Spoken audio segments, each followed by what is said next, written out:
At Christmas dinner, my rich grandpa asked, "Do you like the house I bought you?" I blinked and asked him back, "What house?" My mom froze. Grandpa stood up, turned to my parents and yelled, "Show me the deed now." And just like that, our perfect family Christmas shattered. The silence in the room was deafening, as 20 years of lies began to unravel before my eyes. I never imagined discovering that the people I trusted most had been stealing from me my entire life. My name is Noel Williams, and until that Christmas day, I thought I knew my family. I was 26 years old, working as a graphic designer at a small agency in downtown Seattle. The pay was decent, but not great. I lived in a tiny studio apartment that cost way too much, ate ramen more often than I cared to admit, and constantly worried about my student loan payments. But I was making it work, or so I thought. My grandfather, Theodore Williams, or Theo as he insisted everyone call him, was the family patriarch, a self-made millionaire who built his fortune in commercial real estate during the 80s and 90s. He owned dozens of properties across Washington state. He grew up poor in rural Montana, the son of a coal miner, and never forgot where he came from, even after he made it big. Hard work and honesty, he would tell me when I was growing up, those two things will take you further than any fancy degree. He had a deep, booming voice that commanded respect, but his eyes always softened when he looked at me. My parents, Jack and Martha, managed many of Grandpa Theo's properties. They lived comfortably in a beautiful colonial-style home in one of Seattle's upscale neighborhoods. My father handled the business side, while my mother managed tenant relations. They were always busy, always talking about properties and investments when I was growing up. Growing up, I idolized my grandfather. He was strict but fair, demanding but generous. When I graduated high school with honors, he took me to New York for a week. When I got accepted to art school, he was the one who told me to follow my passion even when my parents suggested more practical majors. "Your grandmother was an artist," he told me once, showing me her paintings that still hung in his home. "She saw beauty where others saw nothing special. You have that same gift, Noel." Christmas at Grandpa Theo's mansion was a family tradition. He would decorate the entire place like something out of a magazine, with a 12-foot tree in the main hall and lights covering every inch of the sprawling property. The dinner was always catered by the best chefs in Seattle, and gifts were piled high under the tree. This particular Christmas was special because Grandpa Theo had recovered from a health scare earlier that year. At 72, he had suffered a minor heart attack that reminded us all that he wouldn't be around forever. I had made him a hand-drawn portrait of himself and my late grandmother based on their wedding photo, and I was excited to give it to him. I arrived early to help with last-minute preparations. The house smelled like pine and cinnamon, and holiday music played softly in the background. Everything seemed perfect, except I noticed my parents acting strange. They kept having whispered conversations that stopped whenever I approached. My mother seemed especially nervous, checking her phone constantly. "Everything okay, Mom?" I asked as I arranged the silverware on the dining table. "Of course, sweetie," she replied with a tight smile. "Just some tenant issues. You know how people can be during the holidays." But something felt off. At one point, I walked past the kitchen and heard my father's urgent whisper to my mother, "We need to tell her before he does." "Tell me what?" I wondered, but I didn't press the issue. Family drama before Christmas dinner was the last thing anyone wanted. Later, when my mother left her phone on the counter while helping the catering staff, a text notification caught my eye. I wasn't trying to snoop, but the message preview was impossible to miss. "We can't keep hiding it. Theo knows." A chill ran down my spine. What were they hiding? And what did Grandpa Theo know? Before I could think more about it, the doorbell rang. More family had arrived, and soon the house was filled with conversation and laughter. But beneath my smile, questions swirled in my mind like snowflakes in a storm. Grandpa Theo's dining room could easily seat 20 people, and that night it was nearly full. My brother Aaron couldn't make it because he was teaching English in Japan, but my aunts, uncles, and cousins were all there. Crystal glasses sparkled under the chandelier, and the long mahogany table was covered with a feast. Roast turkey, honey-glazed ham, 5 different sides, and my grandfather's favorite bourbon pecan pie for dessert. I was seated directly across from my parents, and to the right of my grandfather, who sat at the head of the table. My mother kept fidgeting with her napkin, and my father was on his second glass of wine before the first course was served. "So, Noel," my grandfather said as the main course was being served, "how's that apartment of yours? Still in that same place downtown?" "Yes, same place," I replied. "It's small but close to work, so I can't complain." "Rent must be steep in that area," he continued, cutting his turkey with precision. "You managing okay financially?" My mother jumped in before I could answer. "Noel's doing great at that design firm. They just gave her more responsibilities, right, honey?" "Well, yes," I said, "but not exactly a raise to go with those responsibilities. Rent takes about half my paycheck, to be honest." Grandpa Theo frowned. "Half your paycheck? That doesn't sound right." "It's Seattle, Dad," my father interjected with a forced laugh. "Real estate prices are insane these days. You of all people should know that." "Even so," Grandpa continued, his eyes still on me, "with your trust fund payments, you should be able to afford something better." I paused, my fork halfway to my mouth. Trust fund payments? An uncomfortable silence fell over our section of the table. My grandfather's expression changed from confusion to suspicion in an instant. "The monthly payments," he clarified, "from the trust I set up for you after college graduation." I shook my head slowly. "Grandpa, I don't know what you're talking about. What trust fund?" He put down his utensils carefully, too carefully, like he was afraid he might break them. "The trust fund I established for you 5 years ago. Your parents are the trustees until you turn 30. His voice was controlled, but I could hear the tension building. "And what about the house? Is it being well maintained?" "What house?" I asked, completely lost. "Do you like the house I bought you?"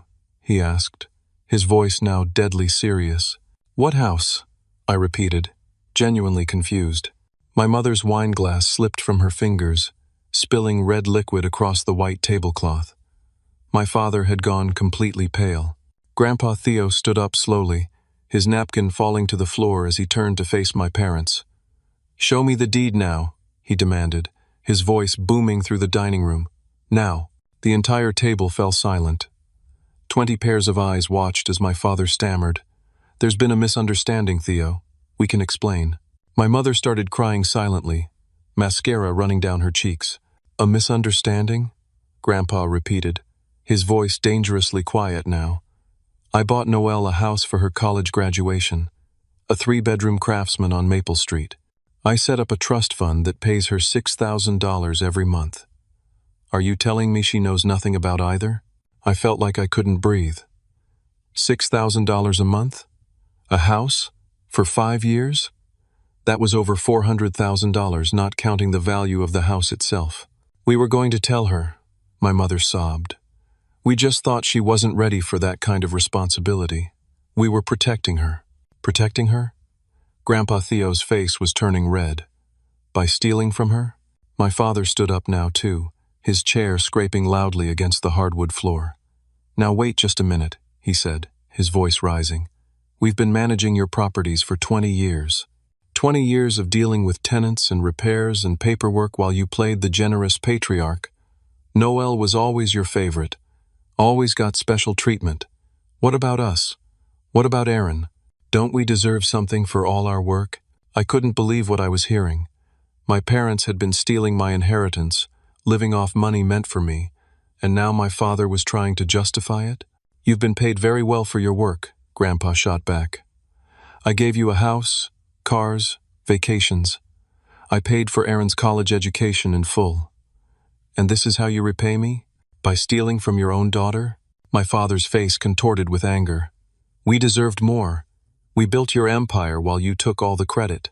"Stop it," I shouted, surprising even myself with the volume. "Just stop. Is it true? You've been keeping a house and trust fund from me? For 5 years?" My mother couldn't meet my eyes. "We were renting the house out," she admitted quietly. "The market is so good right now, and we were saving some of the trust money for you. Honestly, we were." "Some of it?" Grandpa Theo asked sharply. "What about the rest?" No one answered, but the silence said everything. "How much of my money did you actually save?" I asked, my voice shaking. More silence. That's what I thought, I said, standing up. I need some air. I walked out of the dining room with as much dignity as I could muster. But as soon as I was in the hallway, I broke into a run. I grabbed my coat and burst outside into the cold December night, gulping in the winter air as tears streamed down my face. My own parents had been stealing from me for years while I worked overtime to make rent, while I ate cheap food and worried about bills, while I put off doctor's appointments because I couldn't afford the copay.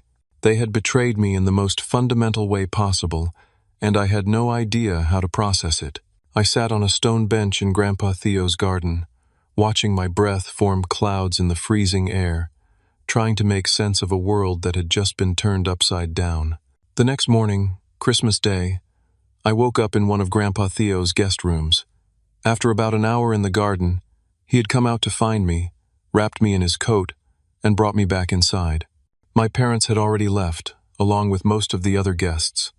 No one had touched the dessert. Get some sleep, he had told me.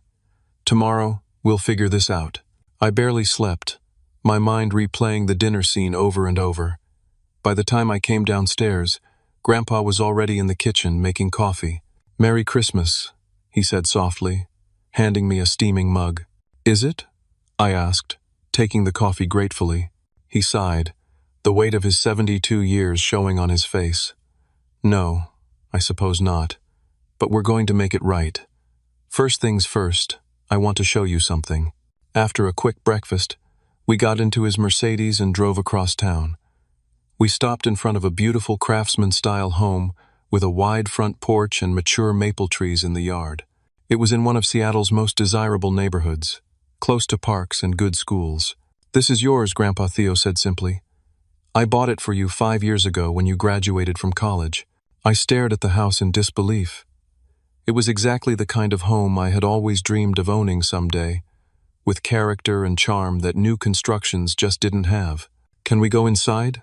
I asked. Grandpa shook his head. "Not today. Your parents have tenants in there on a lease. We'll have to handle that legally, but soon, I promise." Next, we drove downtown to a sleek office building. The lobby directory listed Harrison Law Offices on the 10th floor. Grandpa Theo clearly had an appointment, as the receptionist immediately showed us into a corner office with floor-to-ceiling windows overlooking the city.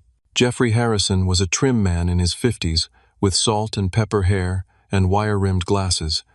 He greeted my grandfather warmly before turning to me with a sympathetic smile. "Noel, I'm sorry to meet under these circumstances," he said, shaking my hand.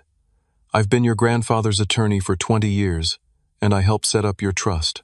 For the next hour, Jeffrey explained the details of what should have been mine. The trust had been established 5 years ago with an initial deposit of $100,000, plus monthly contributions from the rental income of 3 commercial properties. After management fees and taxes, approximately $6,000 should have been deposited into my account monthly. So over 5 years, that's... I tried to calculate in my head, but the numbers were too overwhelming. Approximately $360,000 in trust payments, Jeffrey confirmed. Plus, the house is worth about $500,000 in today's market. The rental income from the house for the past 5 years would be roughly another $140,000. I felt dizzy. Nearly $1 million, all while I had been pinching pennies, worrying about student loans, and living paycheck to paycheck. "Your parents were the trustees," Jeffrey continued. "They had a fiduciary responsibility to manage these assets in your best interest. Instead, it appears they diverted the funds for personal use and kept the rental income from your property. Can we get it back?" I asked. Jeffrey and Grandpa exchanged looks. "We can try," Jeffrey said carefully. "But first, we need to determine exactly what happened to the money. I've already requested bank records." "What about criminal charges?" Grandpa Theo asked, his voice tight with anger. "That's an option," Jeffrey acknowledged. "But it might be better to try to resolve this civilly first. They are still her parents." My parents. I had been so shocked and angry that I hadn't even tried to contact them since the dinner. Now, I pulled out my phone. No calls or texts from either one. "I need to talk to them," I said. "Are you sure that's wise?" Grandpa asked. "No," I admitted. "But I need to hear what they have to say for themselves." After leaving Jeffrey's office, I asked Grandpa to drop me at my parents' house. He was reluctant but agreed, making me promise to call him if things got difficult. The house I grew up in looked the same as always, decorated for Christmas with wreaths and twinkling lights. It felt like a lie now, a pretty facade hiding ugly secrets. My father answered the door, his expression guarded. "Noel, come in." My mother was in the living room, her eyes red from crying.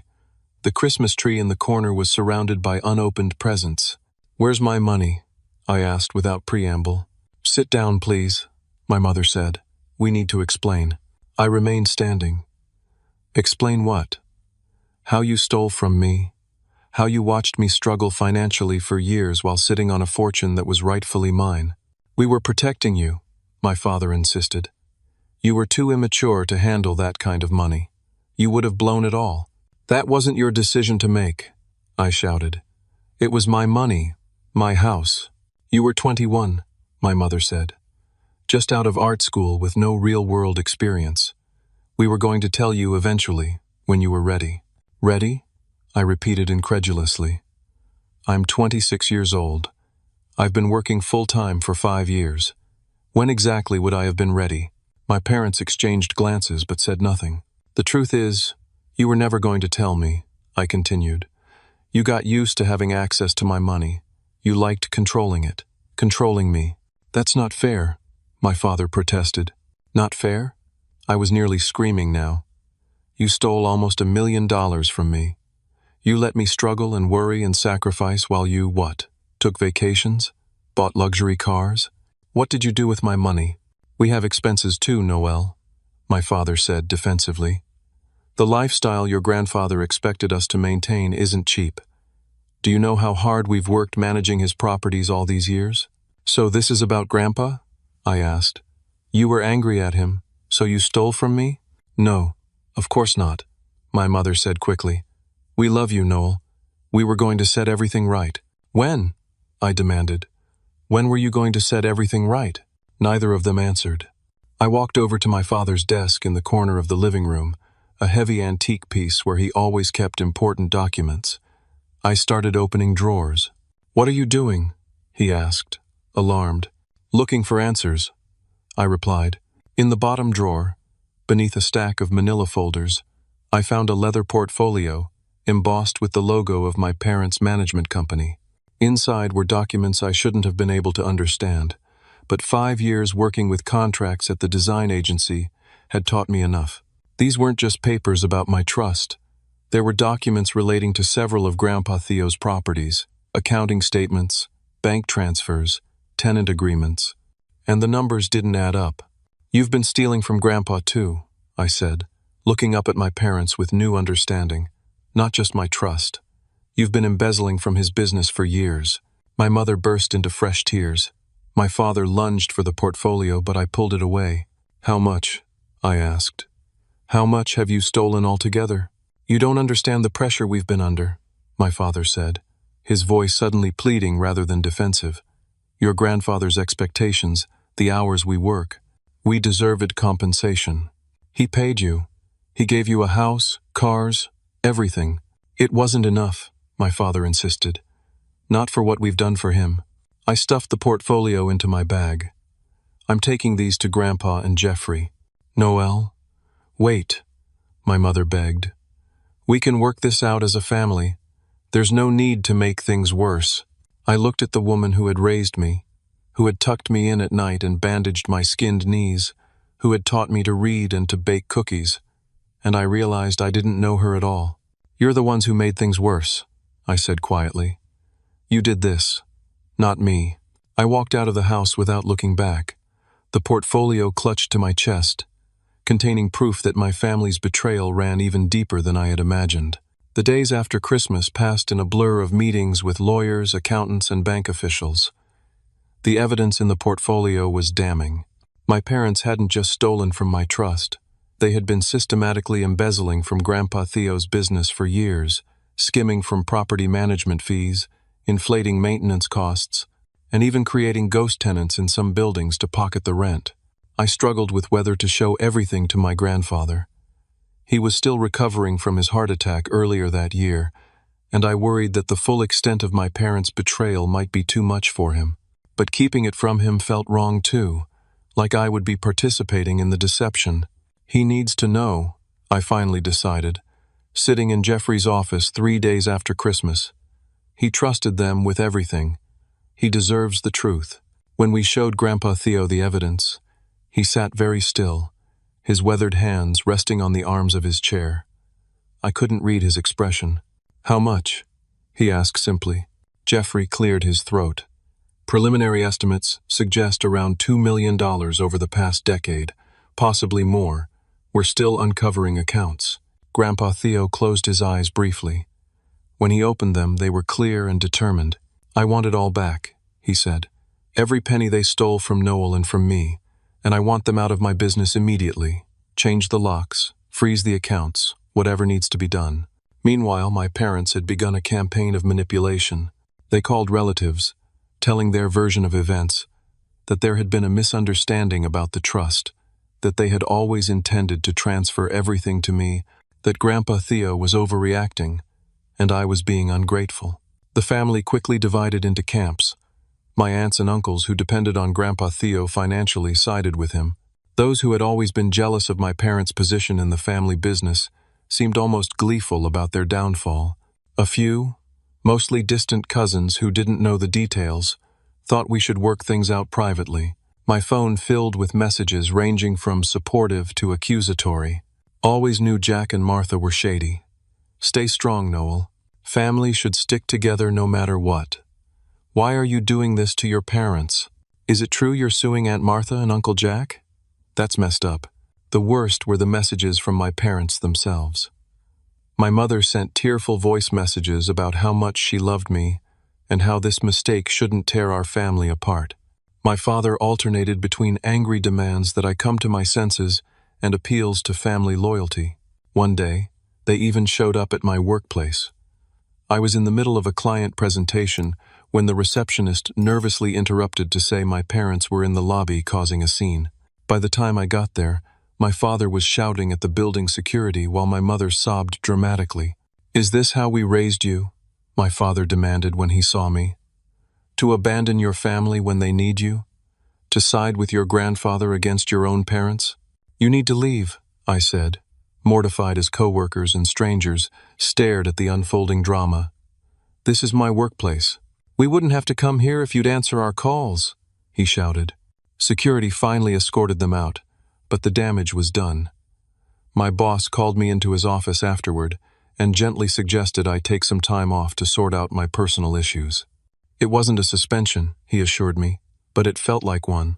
The final blow came when my brother Aaron suddenly returned from Japan.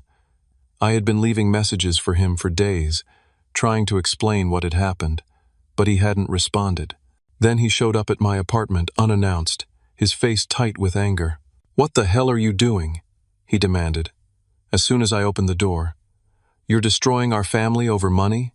"It's not about the money," I tried to explain. "It's about the lies, the theft, the betrayal. So Mom and Dad made a mistake," he dismissed. "They were going to make it right. You didn't have to go nuclear and get Grandpa involved. They stole almost $1 million from me, Aaron, and millions more from Grandpa. That's not a mistake. That's a crime."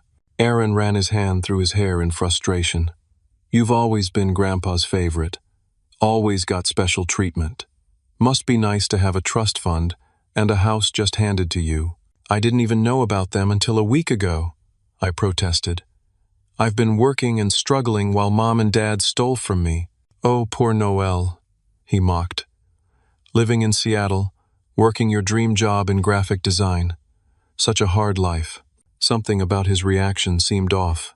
He was too angry, too dismissive of serious crimes. "You knew," I realized suddenly. "You knew what they were doing." He wouldn't meet my eyes. "Did you benefit from it too?" I pressed. "Did they send you money in Japan?" "They help me out sometimes," he admitted defensively. "What's wrong with parents supporting their children?"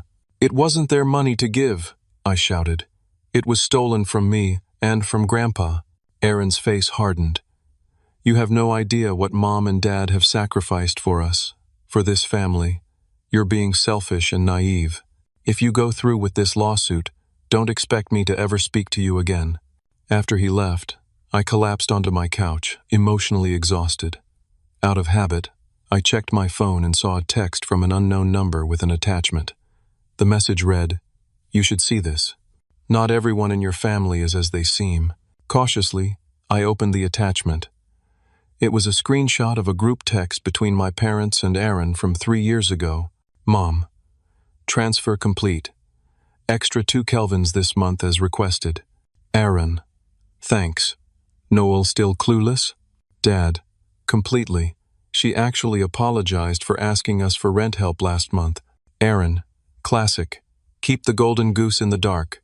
Works for me. Mom, Theodore would have a fit if he knew. Be careful what you say around him. Aaron, no worries. Our little secret." I stared at the screen in disbelief. They had been laughing at me, making fun of my financial struggles while stealing my money. And my brother had been in on it the whole time. The unknown number turned out to belong to my cousin Tara, who had been included in some family group chats. She had more screenshots documenting years of deception. In that moment, my last hope of reconciliation died. This hadn't been a misunderstanding or a temporary lapse in judgment. It had been a deliberate, sustained conspiracy to steal from me and from Grandpa Theo, while pretending to care about me. I forwarded everything to Jeffrey. Then I blocked my parents' and Aaron's numbers. The family I thought I had was gone. It was time to focus on rebuilding my life from the wreckage of their betrayal. January arrived with freezing temperatures and the coldest atmosphere I had ever experienced in my family. Grandpa Theo, acting on Jeffrey's advice, had filed lawsuits against my parents for the embezzlement from his business and breach of fiduciary duty regarding my trust. I was named as a co-plaintiff in the trust case. The legal process was exhausting and confusing. I spent hours with Jeffrey and his team, going through financial records, signing affidavits, and preparing for depositions. My parents hired an aggressive attorney who specialized in white-collar defense, making it clear they weren't going to simply return the money and apologize. The stress took a visible toll on Grandpa Theo. He looked older suddenly, the lines in his face deeper, his shoulders slightly stooped. I worried about him constantly, especially when he started complaining about chest pain again. "You should rest more," I told him one evening as we sat in his study reviewing documents. "This can wait until tomorrow. Time is money," he replied with a weak smile. "And in this case, it's your money we're trying to recover. I won't rest until we get back what's rightfully yours." 2 days later, I received a panicked call from his housekeeper. Grandpa Theo had collapsed while getting the mail. Another heart attack. I rushed to the hospital, terrified that I might lose the only family member I still trusted. He survived, but the doctors were concerned. "He needs to reduce his stress levels," the cardiologist told me in the hallway outside his room. "His heart can't take much more of this."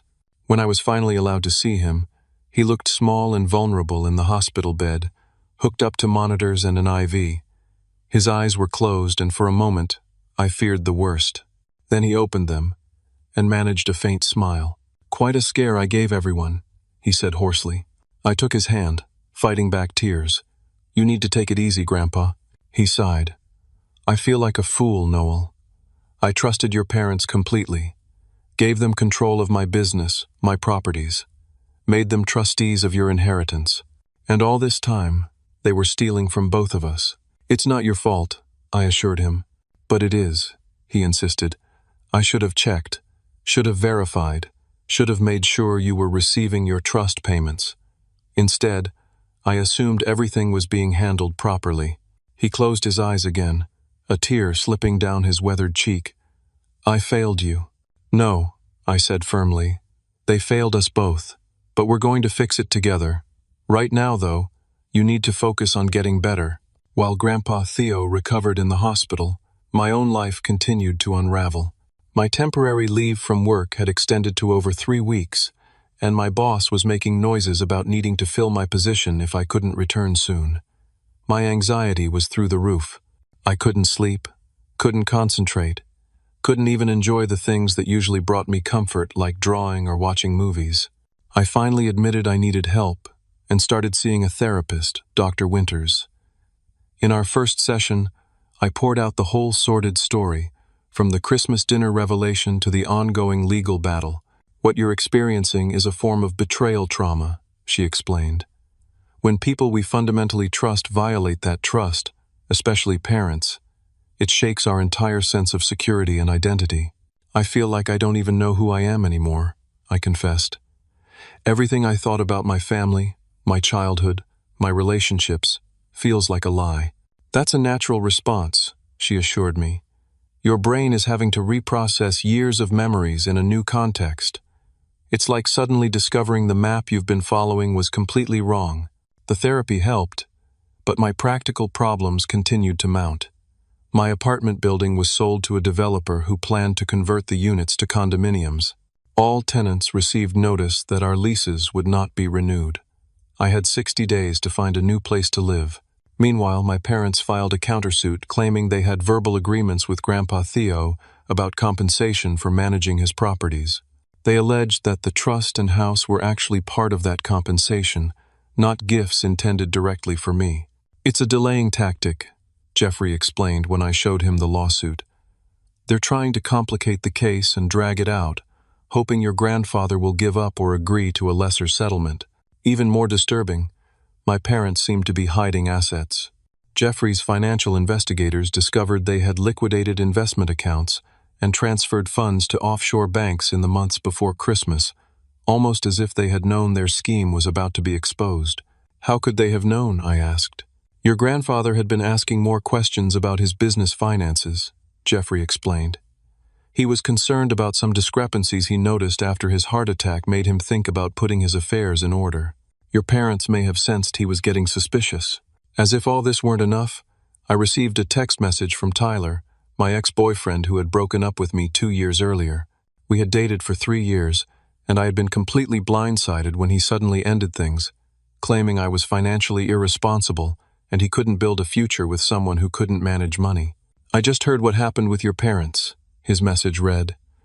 Can we talk? There's something you should know. Against my better judgment, I agreed to meet him for coffee.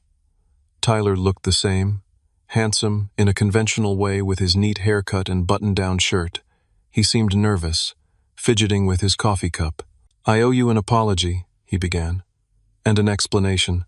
What he told me next made me feel physically ill. Your parents approached me about 6 months into our relationship, he confessed. They said they were concerned about your spending habits and wanted to make sure you were being responsible.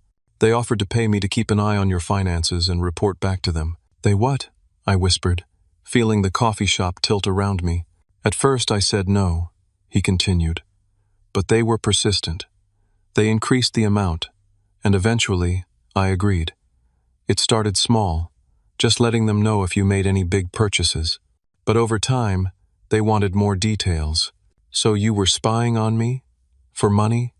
I couldn't believe what I was hearing. He had the decency to look ashamed.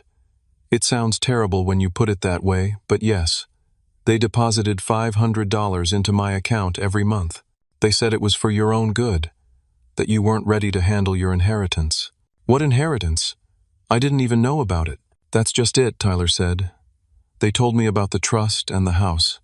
Said they were managing it until you were more financially mature. I thought you knew about it, but just weren't allowed to access it yet. I felt sick. So when you broke up with me, he couldn't meet my eyes. They told me to make it about your financial habits. They thought if you believed you were bad with money, you wouldn't question why you never had enough. They were afraid if we got more serious, you might start wondering why I seemed to have more money than you, even though we had similar jobs. I stood up, nearly knocking over my chair. You let me believe I wasn't good enough, that I was irresponsible and immature. You broke my heart for a monthly paycheck. I'm sorry, Noel, he said miserably. I know it doesn't make up for anything, but I wanted you to know the truth. Your parents manipulated a lot of people, including me. I walked out of the coffee shop in a daze, another piece of my past forever tainted by my parents' deception. They hadn't just stolen my money. They had actively worked to keep me financially insecure and emotionally dependent. They had paid my boyfriend to spy on me, and then dump me in a way that would reinforce their narrative that I wasn't ready for financial independence. The revelation left me feeling more alone than ever. Who could I trust if the people closest to me had been conspiring against me for years? The only answer that came to mind was Grandpa Theo, and even he was now in a hospital bed because of all this. That night, I sat on the floor of my soon-to-be former apartment, surrounded by half-packed boxes, and allowed myself to cry for everything I had lost: my family, my home, my sense of security, and years of my life spent struggling unnecessarily. I didn't know if I would ever recover what was taken from me, financially or emotionally. All I knew was that I couldn't go back to being the person I was before that fateful Christmas dinner. That person had been living in a carefully constructed illusion, and now that the illusion was shattered, I had to figure out who I really was and what I really wanted.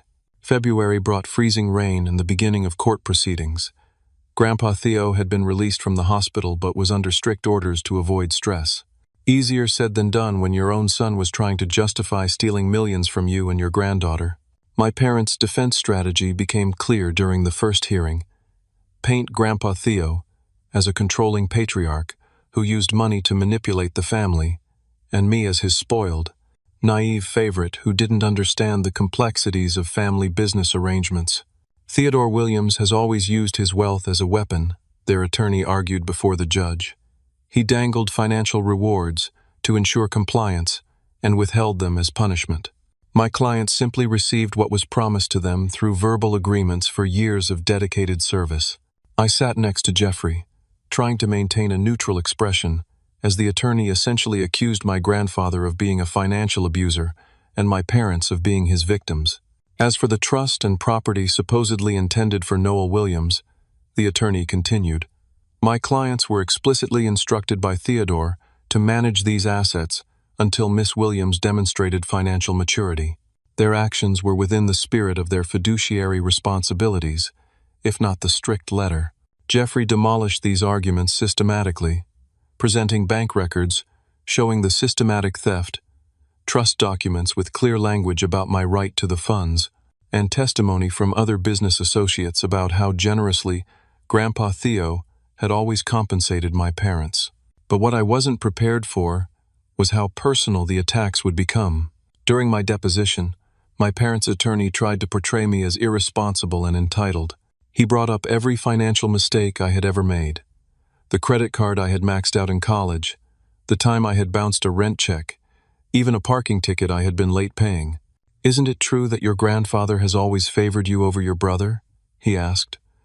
That he took you on special trips, gave you special gifts, made you feel like his chosen one? He loves both of us, I replied.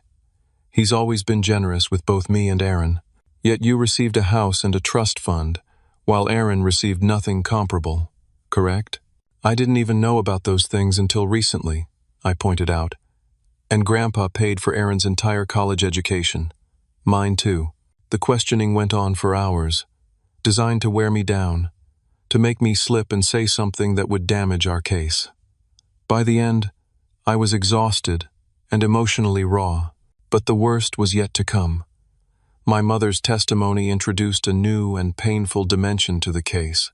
Theodore always favored Noel because she reminds him of his late wife, my mother, she said tearfully on the stand. She has the same artistic talent, the same mannerisms. It was as if he was trying to recreate my mother through his granddaughter.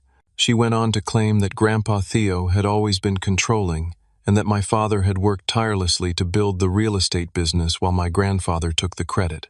The trust and house were Theodore's way of ensuring Noel would be dependent on him, just like my mother was, she testified. We were trying to protect her from his manipulation. We wanted her to stand on her own 2 feet, to be independent. It was a masterful performance, mixing truth, half-truths, and outright lies in a way that made it difficult to untangle. I knew my grandfather had loved my grandmother deeply and saw her artistic talent in me. But the idea that he was trying to control me through money, that my parents were somehow protecting me by keeping me in the dark and stealing my inheritance? It was absurd. Yet, I could see some of the court personnel softening toward my parents as my mother wept and my father placed a comforting hand on her shoulder. They looked like concerned parents being vilified for trying to protect their child. I looked like the ungrateful daughter suing over money. They're good, I whispered to Jeffrey during a recess. Really good at manipulating people. They've had years of practice, he replied grimly. But facts are facts, and the judge will see through the performance. The legal battle dragged on through February and into March.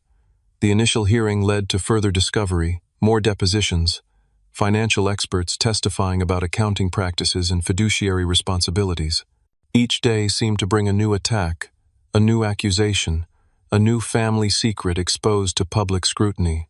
Meanwhile, my personal life continued to deteriorate. I had returned to work, but my performance was suffering.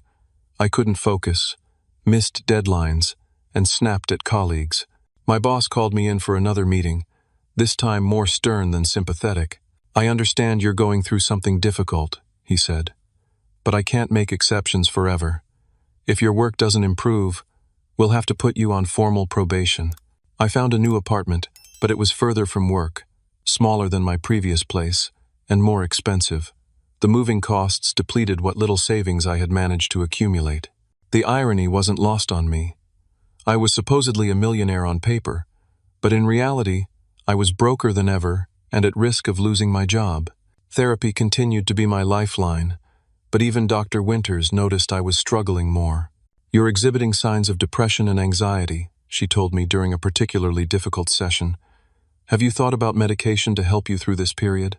I had, but the idea of adding prescription costs to my mounting expenses made me hesitate. Everything in my life felt precarious, as if I were standing on a crumbling ledge with no safety net. The breaking point came in late March.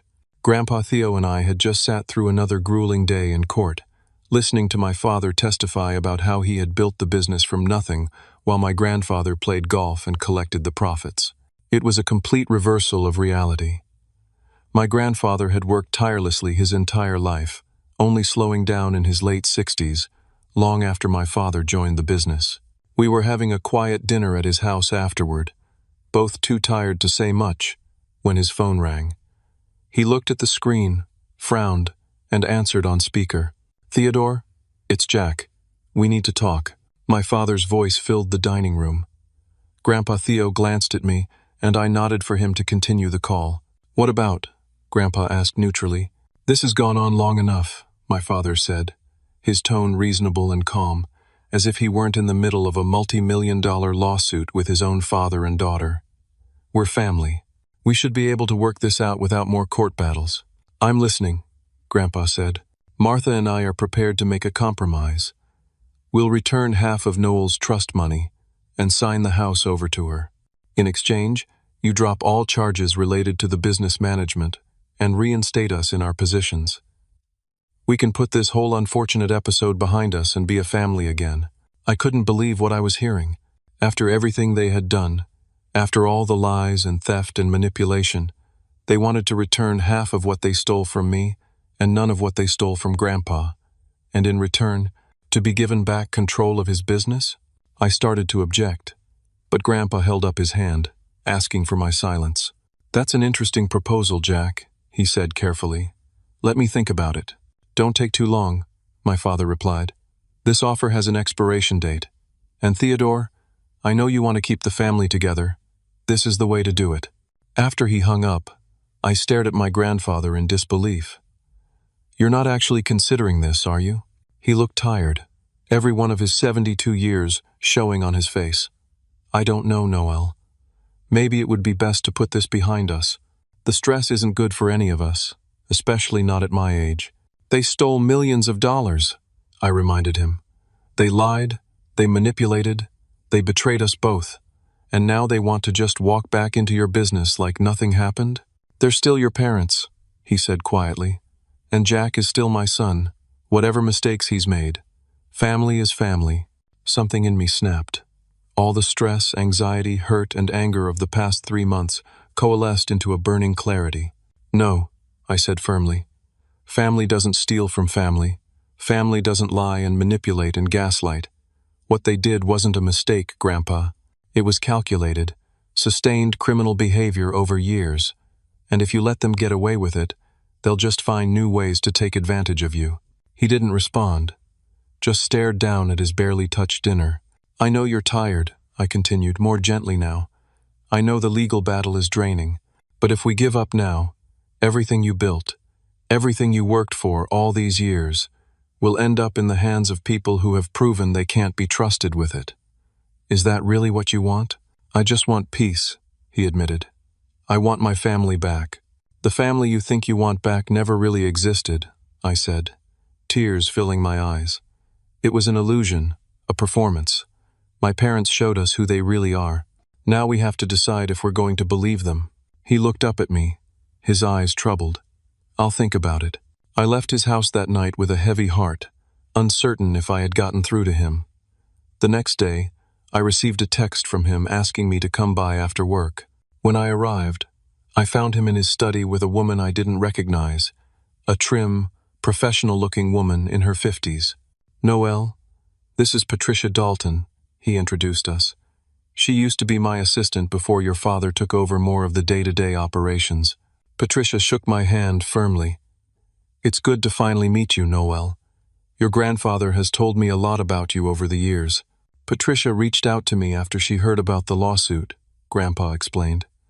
She has information that might be helpful to our case. Over the next hour, Patricia laid out a devastating account of my father's business practices dating back to his earliest days in the company.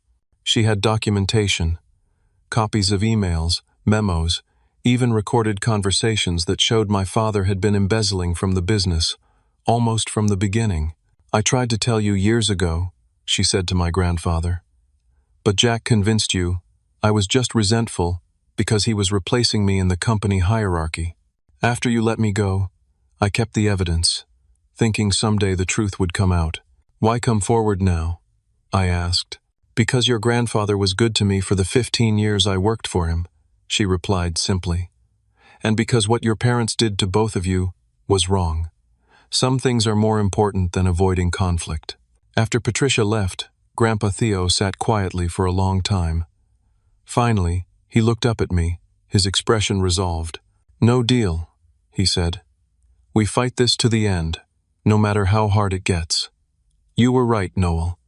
Some betrayals can't be papered over with compromises. I felt a weight lift from my shoulders. Whatever happened next, we would face it together, standing on the side of truth. With Patricia's evidence and our renewed determination, the legal landscape shifted dramatically. Jeffrey added her testimony and documentation to our case, creating a comprehensive picture of my parents' years of financial manipulation and fraud. What had been a contentious legal battle with emotional testimony on both sides became a straightforward case of embezzlement and breach of fiduciary duty. Faced with overwhelming evidence, my parents' attorney approached Jeffrey about a settlement. The terms were far different from what my father had proposed to Grandpa Theo. They would return all the money taken from my trust, plus interest. They would transfer the deed to my house immediately. They would repay the money embezzled from Grandpa Theo's business over a 5-year period, secured by liens on their assets. Most importantly, they would have no future role in any of Grandpa Theo's business enterprises. In exchange, Grandpa Theo and I would not press criminal charges. They would avoid potential jail time, but their reputation in the business community would be irreparably damaged. It's your decision, Jeffrey told us in his office in early April. We have a strong case if you want to pursue criminal charges, but a settlement guarantees you get your money back and puts this behind you faster. Grandpa Theo looked at me. What do you think, Noel? You've been hurt the most by all this. I thought about it carefully. Part of me wanted my parents to face the full consequences of their actions, but another part of me just wanted to move forward with my life. Let's take the settlement, I decided. Not for them, but for us. We've lost enough time and energy to this already. The settlement was finalized by the end of April. My parents signed the documents without looking at me. Aaron was there, standing behind them with a hostile glare. They were no longer the family I remembered and loved, but strangers who happened to share my DNA. It hurt, but it was also clarifying. I couldn't change the past or make them into different people. I could only control what I did next. The first order of business was moving into my house. The tenant's lease was up at the end of April, and they moved out on schedule. When I walked through the front door with my own key for the first time, I felt a strange mix of emotions. Joy at finally having a beautiful home of my own, sadness that it had taken such betrayal to get here, and determination to make this house a true sanctuary. The three-bedroom craftsman had been well maintained, with hardwood floors, a fireplace in the living room, and a kitchen that had been recently updated. The backyard was small but private, with a mature apple tree and space for a garden. It was everything I had ever wanted in a home, and now it was really mine. With the first installment of the settlement money, I paid off my student loans and set up an emergency fund. The weight of financial insecurity that had been my constant companion for years lifted, allowing me to breathe fully for perhaps the first time in my adult life. But money couldn't solve all my problems. I was still struggling at work, my confidence shaken by months of stress and upheaval. After another difficult performance review, I made a decision that surprised even me. I quit. "Are you sure about this?" Grandpa Theo asked when I told him. "In this economy, giving up a steady job is risky." "I'm sure," I said with more confidence than I felt. That job was killing my creativity anyway. I've always wanted to start my own design studio, and now I have the resources to do it. Over the next month, I set up a home office in one of the spare bedrooms and began reaching out to contacts I had made over the years. To my surprise, many were excited about working with me directly. My first client was a small local brewery that needed branding and packaging design. Then came a boutique hotel wanting a website revamp, and a startup needing a complete visual identity. Williams Design Studio was born, with me as the founder, creative director, and currently sole employee. The work was challenging and sometimes overwhelming, but for the first time, I was creating on my terms, not following someone else's vision. The satisfaction of building something that was truly mine helped heal some of the wounds left by my parents' betrayal. Grandpa Theo was going through his own transformation. After the settlement, he restructured his business operations, bringing in professional management instead of relying on family. He asked for my input on modernizing the company's image, which led to my first major project, rebranding Williams Real Estate as Cornerstone Properties. "New name, new beginning," he said when I presented the logo and marketing materials, for both of us. Working together gave us time to rebuild our relationship on a more equal footing. I wasn't just his granddaughter anymore. I was a business partner, a confidant, and increasingly, a friend. We had weekly dinners where we talked about everything from business strategies to books we were reading to memories of my grandmother. "She would be so proud of you," he told me one evening as we sat on his patio watching the sunset. "Not just for standing up for yourself, but for what you're building now." Therapy continued to be essential as I processed the trauma of the past months. Dr. Winters helped me work through my trust issues and establish healthier boundaries in all my relationships. "Betrayal like you experienced doesn't heal overnight," she reminded me. "Be patient with yourself." Gradually, I built a new support system. Some friends who had distanced themselves during the lawsuit returned with apologies. Others remained gone, and I learned to accept that not all relationships are meant to last a lifetime. I joined a local art group and met people who shared my creative interests without any knowledge of my family drama. I even began dating again, cautiously, a photographer named Jake who understood my need to take things slowly. Summer arrived, bringing warm weather and a sense of new possibilities. My business was thriving, my house was becoming a home, and I had people in my life who genuinely cared about me, not what they could get from me. I had no contact with my parents or Aaron. Sometimes I saw their names in my phone's blocked caller list and felt a pang of sadness for what might have been. But I no longer felt responsible for fixing a relationship they had systematically destroyed over years of deception. As Christmas approached again, I felt a mix of dread and determination. The last Christmas had shattered my world. This one would be different. "Let's do something completely new this year," I suggested to Grandpa Theo. "No big dinner at your house, no elaborate decorations, something simple and genuine." We ended up hosting a small gathering at my house, just Grandpa Theo, a few of his old friends, some of my new ones, and Jake. We had a potluck dinner, played board games, and exchanged modest gifts. No drama, no tension, just warmth and laughter. As I looked around my living room at these people who had chosen to be part of my life, I realized something important. family isn't just about blood relationships. It's about honesty, respect, and genuine care for each other's well-being. My parents had given me life, but they had failed at the more important aspects of family. Now I was creating my own definition of what family meant. "A toast," Grandpa Theo said, raising his glass, "to new beginnings and hard-won wisdom. And to the truth," I added, "no matter how difficult." We clinked glasses as snow began to fall outside, covering the world in clean, fresh white, a fitting image for the fresh start we had all been given. The journey from that fateful Christmas dinner to this peaceful celebration had been painful beyond description. I had lost my illusions about my parents and brother, faced financial and emotional hardship, and been forced to rebuild my life from its foundations. But I had also discovered my own strength, claimed my independence, and learned that some betrayals, while devastating, can ultimately lead to liberation. "You know," Grandpa Theo said quietly as the others chatted around us, "I've been thinking about what all this has taught me. Money can be a blessing or a curse, depending on how you use it. Your parents let it corrupt them. They chose greed over integrity, over family. But you, Noel, you've shown that adversity can make you stronger, wiser, more compassionate. That's a gift more valuable than any trust fund." I squeezed his hand, too moved to speak. The grandfather who had once seemed larger than life to me was now my fellow traveler, both of us changed by what we had endured together. The house that should have been mine all along was finally my home. The trust that had been stolen from me was now funding my dreams on my terms. And the truth, painful as it had been, had set me free from a web of lies and manipulation. I wouldn't have chosen this path, but having walked it, I wouldn't go back to the comfortable illusions of the past. Sometimes the greatest gift is simply knowing where you stand and who stands with you. Everything else you can build for yourself, one day at a time, with honesty as your foundation.